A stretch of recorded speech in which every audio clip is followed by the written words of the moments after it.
नमस्कार, मैं राज रंजन आप सभी का स्वागत करता हूं न्यूज़ हमसफ़र के डिजिटल पोर्टल पे। जैसा कि आप सभी को पता है, राज्यसभा चुनाव का आगाज हो चुका है। बिहार में 16 राज्यसभा सीटें हैं और 40 लोकसभा सीटें।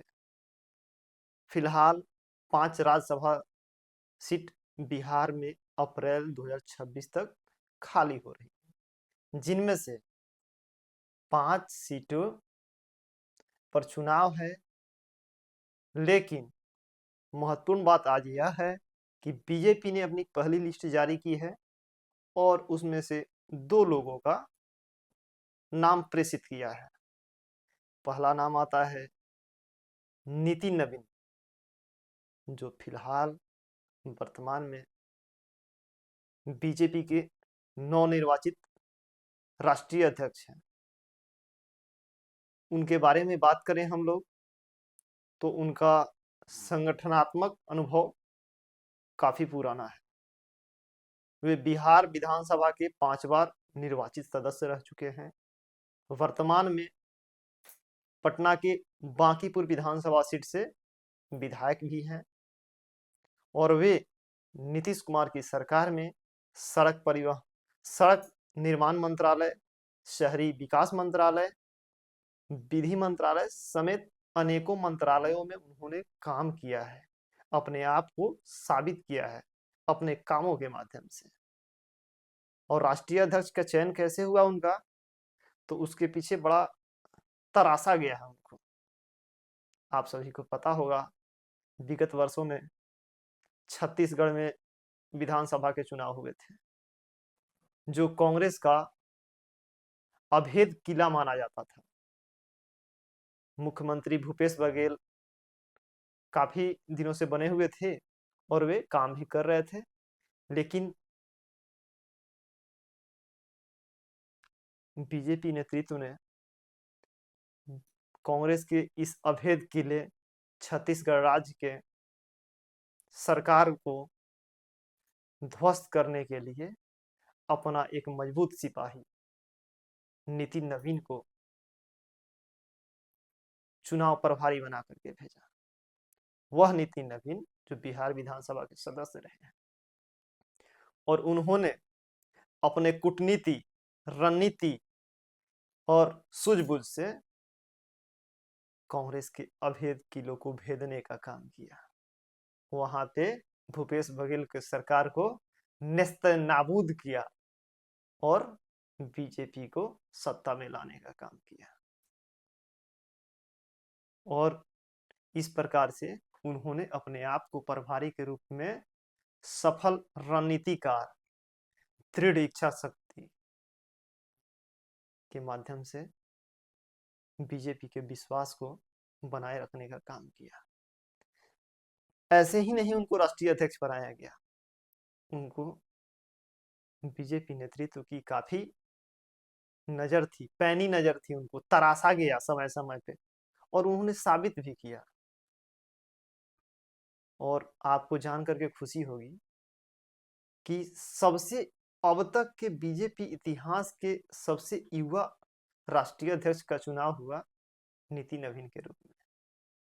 और दूसरी बात, बिहार के प्रथम व्यक्ति जिन्हें यह कुर्सी मिली, जिन्हें यह जिम्मेवारी मिली, बीजेपी जिसे कहा जाता है कि दुनिया के सबसे बृहत्तम पार्टी, दुनिया की सबसे बड़ी पार्टी, यूं कहे तो विश्व की सबसे बड़ी पार्टी, उसका नेतृत्व करने का अवसर मिला और वह व्यक्ति बिहार से हो, अपने राज्य से हो। कितना मजा आएगा सुनकर, दिल गदगद हो गया। जैसे ही यह न्यूज आया था कि बीजेपी ने नितिन नवीन को राष्ट्रीय अध्यक्ष बनाया, सभी लोग चौंक गए थे, ये कहां से निकाल लाया हीरा। इस हीरे को तराशने के पीछे बीजेपी का बहुत बड़ा रोल था। उन्होंने संगठनात्मक रूप से काफी प्रबुद्ध हैं, विवेकशील हैं, उनके काम करने के लगन, दृढ़ इच्छा शक्ति, संकल्प शक्ति उन्हें और मजबूत बनाया था। पिछले बार मंच से माननीय प्रधानमंत्री मोदी जी ने क्या कहा नीति नवीन ही हमारे बॉस होंगे। अब उनका आज्ञा का पालन करना हमारी जिम्मेवारी होगी। उस दिन पूरे बिहारियों का सीना गर्व से चौड़ा हो गया कि प्रधानमंत्री एक बिहारी को जो राष्ट्रीय अध्यक्ष बना उसे अपना बॉस कर रहे बोल रहे हैं, है ना। अब बात करते हैं सीवीएस कुमार के बारे में। 5 सीटों में से 2 सीटों का नाम जो है बीजेपी ने प्रेषित किया है। तो एक तो नीति नवीन के बारे में बात हो गई और दूसरे हैं सीवीएस कुमार। तो सीवीएस कुमार का परिचय कुछ यूं है कि इन्होंने आरएसएस राष्ट्रीय स्वयंसेवक संघ के से जुड़े हुए व्यक्ति हैं। उन्होंने उसमें काम किया है, संगठन के रूप में जिम्मेवारी निभाई है और वे 2010 में लोकसभा का चुनाव भी लड़ चुके हैं और वह अंगियाव विधानसभा से विधायक भी रह चुके हैं। विधायक के रूप में उन्होंने काम किया है। संगठन बनाने का, चलाने का, उत्तरदायित्व निभाने का अच्छा अनुभव है इनके पास। यूं कहें, अनुसूचित जाति अनुसूचित जनजाति समिति के सदस्य रहे हैं। दलित और आदिवासियों के मुद्दे पर इनकी अच्छी पकड़ मानी जाती है। 2010 से 16 तक वे बीजेपी के राज्य सचिव रहे हैं।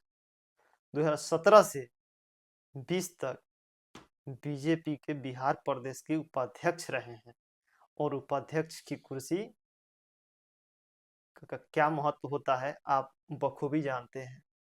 वे कभी कैमरे के सामने से नहीं, बैक कैमरा, बिना लाइमलाइट में आए हुए संगठन को मजबूत करने का काम करती है। भोजपुर जिले जिसे आरा बोलते हैं, उस क्षेत्र में इनकी काफी जमीनी पकड़ है। तो चलिए, अभी इस वीडियो में बात किए हैं दोनों व्यक्तियों के नामों पे। ये स्क्रिप्ट लिखे थे हमारे बड़े भाई रवि किशन ने और कैमरा के पीछे फिलहाल वही मौजूद है। और आप इस वीडियो के यहाँ तक देखें, इसके लिए आप सभी का बहुत बहुत धन्यवाद। यहाँ तक पहुँच गए हैं तो चैनल को भी सब्सक्राइब कर दीजिए।